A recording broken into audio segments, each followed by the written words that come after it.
aboard! Recon Crew Depot, Harris Island, South Carolina. Jamel Semper Fi Herring remembers the day he stepped on the infamous yellow footprints at Marine Corps Recruit Depot, Parris Island, South Carolina.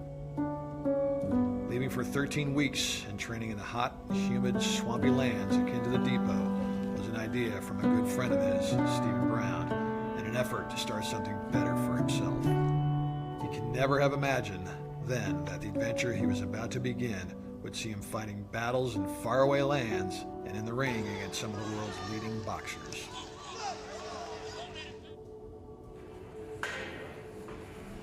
In the breathtaking altitude of Colorado Springs, Colorado, Herring wakes up every morning to spend what seems like an entire day to train vigorously.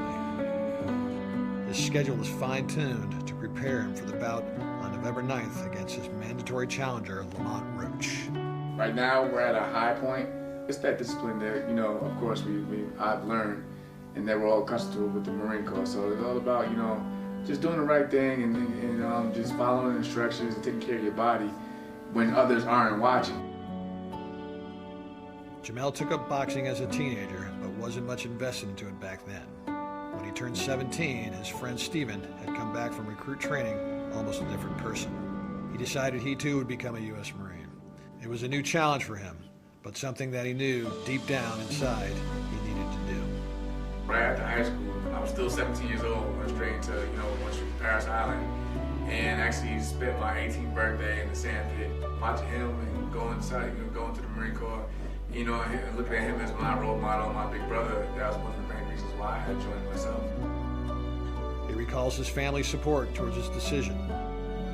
His father saw this also as a turning point for him, declaring once he becomes a Marine, he would be a man. So after I graduated, I never forget, on the parade day, he came up to me, he gave me a hug, shook my hand, and said, you're finally a man, and that meant a lot to me. I went, and just went constructive with my life, and here I am now. As soon as he finished boot camp, he was off to his military occupational specialty training, and soon to his duty station, the 8th Engineer Support Battalion, where he would deploy to combat in Iraq. During his second deployment, he served as a gunner on top of a Humvee. The perspective he saw during this deployment made him appreciate life and realize he needed to do something to help understand his purpose. I think it's when reality definitely struck, you could be here today and gone tomorrow, so, value what you have now, because you just may never know what may happen. He found boxing to be his way of self-expression and dedicated his time back in garrison to develop his skill. He quickly rose through the ranks in the Marine Corps boxing team, landing a spot on the national team, and even becoming captain of the U.S. Olympic boxing team in London 2012, where he would also be the only active duty Marine to be part of the team.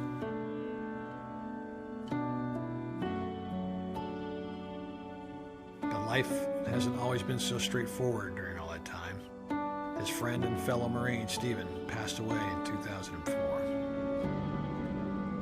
And once again, in 2009, life events would push him back into the corner. Finding his baby girl, Ariana, breathless in their home. She had passed from SIDS.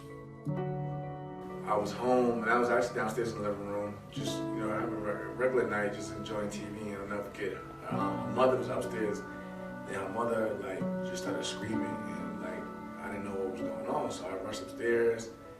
Then I seen that my daughter was just laying there, but she wasn't responding, so I tried to give her CPR, and she just, nothing was working. So we called the EMTs, of course, and they did the best they could. And I forget, sitting in the lobby of the hospital waiting for the news, and they just came in and said she was gone.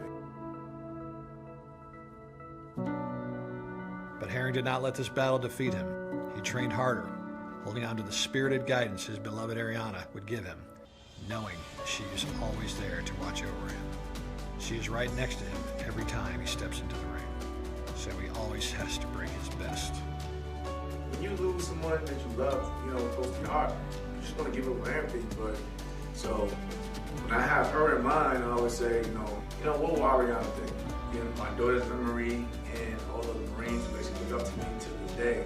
they play a big part of what I do, because I feel like I'm pretty much the only Marine on that platform, at least for boxing, that's really representing, so I have to give everything my all. His dedication took him to earning the WBO Super Lightweight Championship this past May, and he'll be defending it November 9th in Fresno, California. Preparing is not easy, but the discipline he built as a Marine helps him each step of the way.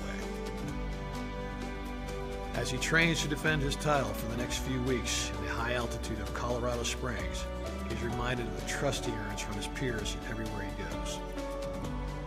His leadership is something even world-class athletes appreciate having on their side. Despite all his success, Harry remains humble. He admits all of this may not have happened had he not become a Marine. His service continues as a professional boxer. Not only does he dedicate his fights to Ariana, he also ensures the world knows he is always a Marine. In a way, his career highlights the qualities embedded to all Marines, which make men and women successful regardless of what they do after their service.